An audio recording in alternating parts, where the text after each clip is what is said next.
Alright, hey guys, welcome back to another Dragon Ball Z video. Today I'm going to be doing a video on Dragon Ball Z Season 1, which version should you buy? So I'm going to kind of be doing a pros and cons for each of the sets that you see right in front of you here, as well as some more popular sets that are available on the market right now. I'm going to be giving you my sort of personal recommendations of what I like to see in these sets. Some of like what would be your best value for money. Maybe if you've never watched Dragon Ball Z before and you maybe want to get started on the series, which one you might want to watch or which one's the best value for money. I'm going to start us off with Dragon Ball Z Season 1, the Orange Brick set, which is in the middle right here. So these sets have been dubbed the Orange Brick set. Now they've been available in America for I think over 5 years and in England not much over a year. It contains the complete Sand Saga, which is all 39 episodes, and I do really like the presentated box that it comes in. It comes in a really nice sleeve, take that off there, and the discs and presentation of the inside box do look really nice.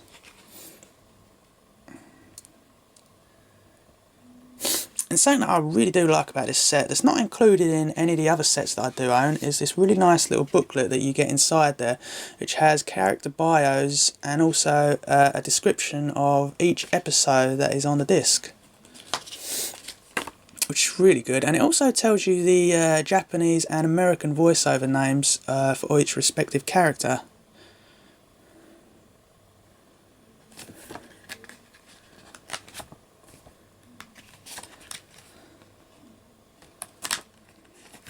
You can see.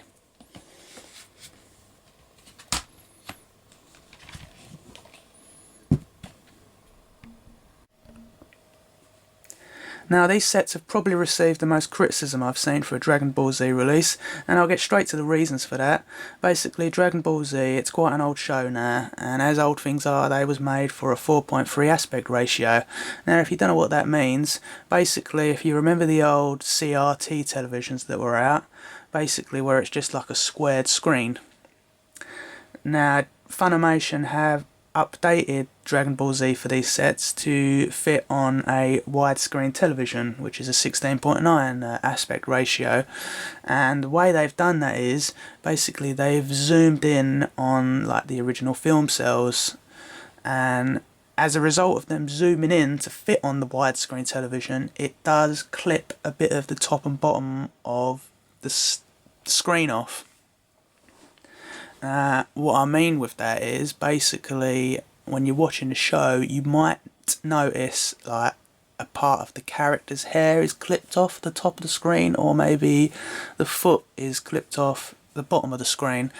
Now I'll be truthful, I didn't actually know that when I was buying these sets at the start, and I didn't actually know that until I saw someone talking about it online quite some years ago. I didn't honestly notice. I think a lot of people are quite overreacting with that fact, and it really doesn't destroy the show at all, in my opinion. Now, aspect ratio aside, these sets have been digitally remastered. They've also removed a ton of the grain that was on the film cells and given a much more vibrant colour boost to the animation. There's also 3 ways you can actually watch this show on these discs. You can watch it with the English dub with the original Japanese audio, which is also in 5.1 surround, I might add, or you can watch it with the English dub with the original American audio, or you can watch the Japanese dub with the Japanese audio. My personal favourite is the English dub with the American audio. I've always much more preferred the American audio. It's the version I've always watched ever since I started getting into Dragon Ball Z about 20 odd years ago. So it's pretty hard for me to change which version I'm watching with the audio. I'm actually quite a big fan of the Bruce Falconer soundtrack for this series, although that doesn't really come into effect until Series 2, so I'm not going to really cover that in this video. Okay, on to the next one. I'm going to cover Dragon Ball Z Season 1 on Blu-ray. Now this is a new release that's only been out a couple of months. This is the only one that's currently available at the minute, with Season 2 with a release date of February 18th. So basically it covers the complete Saiyan saga, which is all 39 episodes again. It has all the same audio features that the Orange Brick set had. I'll show you a bit of what the inside looks like. As it's on Blu-ray, it's obviously on half the amount of discs, although unfortunately you don't get a nice booklet in here with character bios and descriptions. As you can see there, although you do get episode guide list on the inside of the case there. You do, however, get a really nice new artwork design for the front cover, which does all link together with the other box sets that will be released. Now obviously, as it's on Blu-ray, the quality has been upgraded to high definition standards. Now unfortunately, this set has also received more criticism, as it has also a zoomed in aspect ratio for these sets as well. However, it is vastly superior to what the Orange Brick sets had. Now, I've seen a lot of people that have reviewed these sets, and it's basically the Orange Brick sets, but in high definition. You couldn't be more wrong there.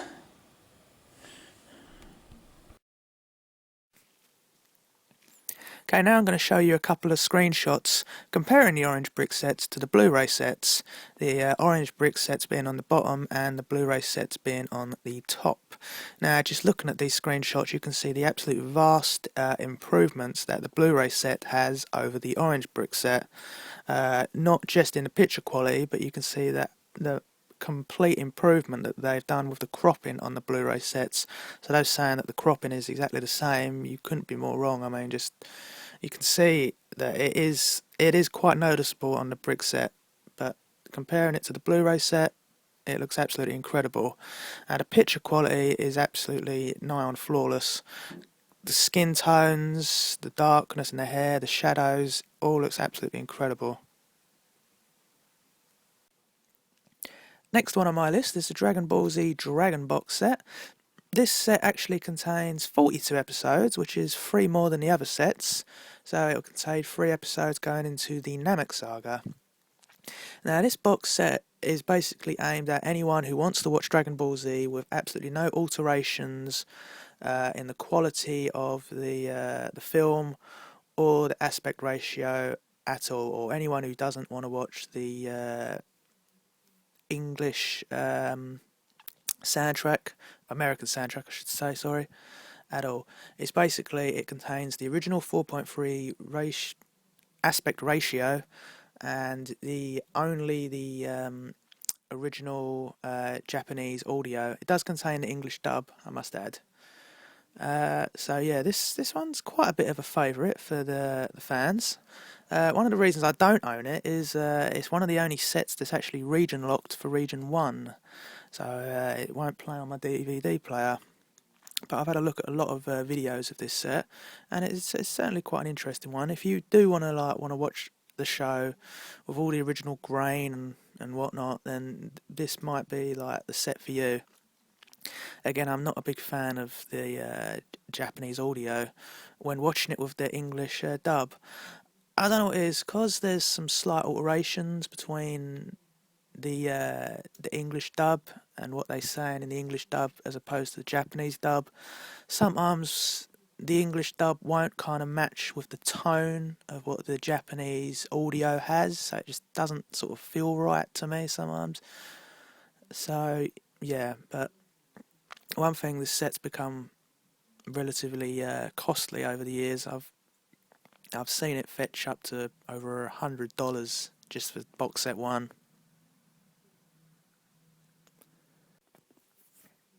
Now these are something quite interesting. This is the Dragon Ball Z level set boxes, level 1.1 and level 1.2, which is what you're looking at right here.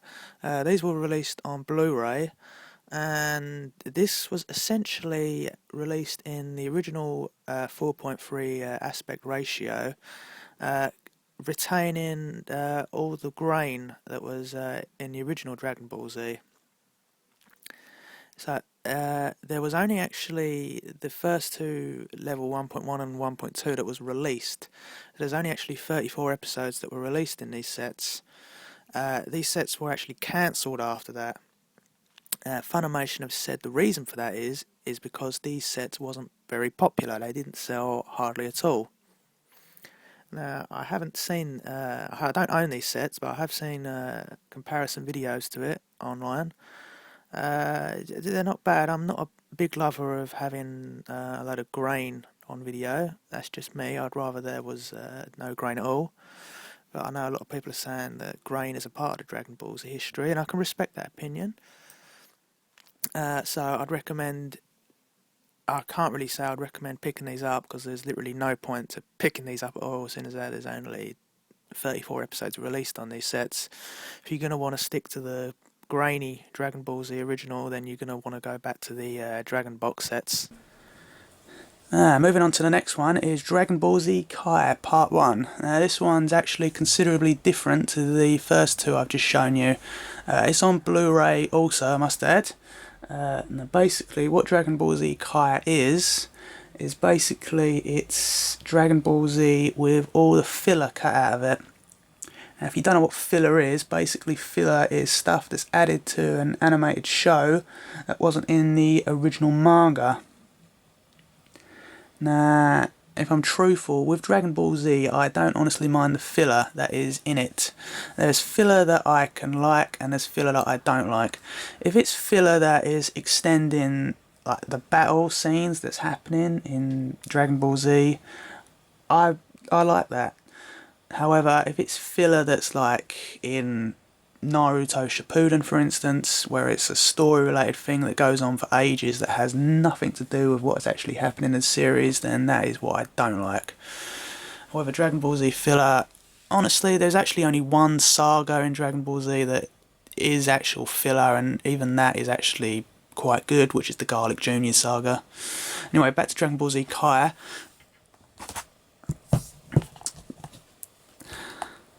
This set actually only contains the first 13 episodes. However, 13 episodes in Dragon Ball Z Kai is pretty much 39 episodes for Dragon Ball Z. It goes right up to the fight scene with Goku and Vegeta, pretty much almost finishing it. So that should give you an example that 39 episodes fit into 13 is quite a lot cut out of it. Also, it has a completely revised dub also, which is another thing I'm not a big fan of. I'll admit the dub does follow the manga a lot more accurately.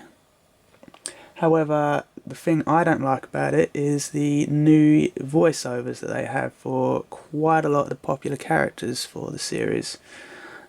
Two being the most standout that I don't like is Gohan and Frieza. Although Frieza doesn't appear until the part 2. However, I'll show you a little bit of what the inside looks like. As you can see, it comes on 2 discs. It did also come with a sticker set that come with it, giving you an episode description behind disc 2. Now, the aspect ratio for Dragon Ball Z Kai is actually in the original aspect ratio of 4.3. So you will have the black borders on the left and right hand side of the screen. So you'll only have it in the squared aspect ratio of it. So if you're after an original aspect ratio for the show, then you may like this. I'm not entirely sure what this is possibly aimed at. I mean, a lot of the veteran Dragon Ball Z fans that I speak to actually kind of hate Dragon Ball Z Kai. Maybe if you've never watched the show before, then maybe you'll like this, and then you don't know what you're missing out on. Now they've also upgraded and retouched some of the scenes in this which might have had an error in the original Dragon Ball Z. And when I mean error, I'll use an example. Vegeta actually had brown hair in a few of the early episodes of Dragon Ball Z, so they've actually retouched these up and sort of like reanimated it so it sort of looks completely new. Now, it may sound like a good idea, but when it goes to these sort of retouched scenes, it looks completely different to when it goes back to the other scenes, because they are very, very brightly and sort of overly vibrant in colours, and it sort of does kind of take your attention off of it, because you shouldn't really be noticing these things when you're watching the show. You should just be sort of focused on it entirely. Now, it has also received a complete new audio for it as well. However, that is also another thing that's plagued the problem for Dragon Ball Z Kai. Now, the set that I have here right in front of you has the Kenji Yamato soundtrack, the discontinued Kenji Yamato soundtrack, I might add. Basically, Kenji Yamato was basically sued for copyright infringement for this soundtrack, and he lost the case, and so basically the entire Dragon Ball Z Kai had to be given a complete new audio for it, and they basically used the original Dragon Ball Z Japanese audio for these sets. Now, admittedly, I actually quite liked the Kenji Yamato soundtrack. Admittedly, it was a bit repetitive in times, but as I said, I'm not a huge fan of the Japanese audio for these sets. Now, these sets with the Kenji Yamato soundtrack have become quite rare over time, as now Funimation are only releasing the sets with the original Dragon Ball Z original Japanese audio. Okay, my opinion on the best set you can get for your money would be by far the new releases that are out, and that's Dragon Ball Z Season 1 on Blu-ray. I honestly don't think you're going to get no better picture quality or audio for Dragon Ball Z for this. It is absolutely a fantastic set, and by far the way to go if you want the best for the best for Dragon Ball Z.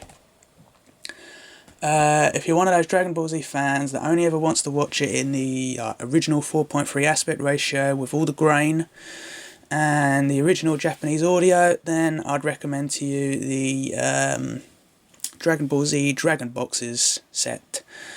However, you're going to probably want quite a bit in your wallet to pick them up, as they've become quite rare and quite a lot of money over the years.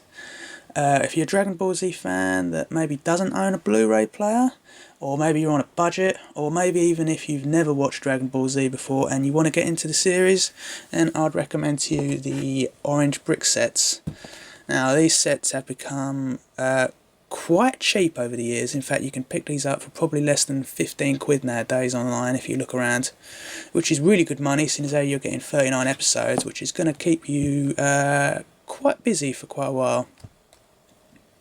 And that way you'll be able to find out whether this is a show that you want to get into or not, and you haven't spent a lot of money if it's not. So yeah, my personal pick, Dragon Ball Z Blu-ray Season 1. That's pretty much it, guys. Hope you enjoyed the video. If you've got any comments about anything else regarding Dragon Ball Z Season 1, then leave it in the comments below and I'll get back to that. Otherwise, yeah, thanks for watching, and I'll see you guys soon with another video.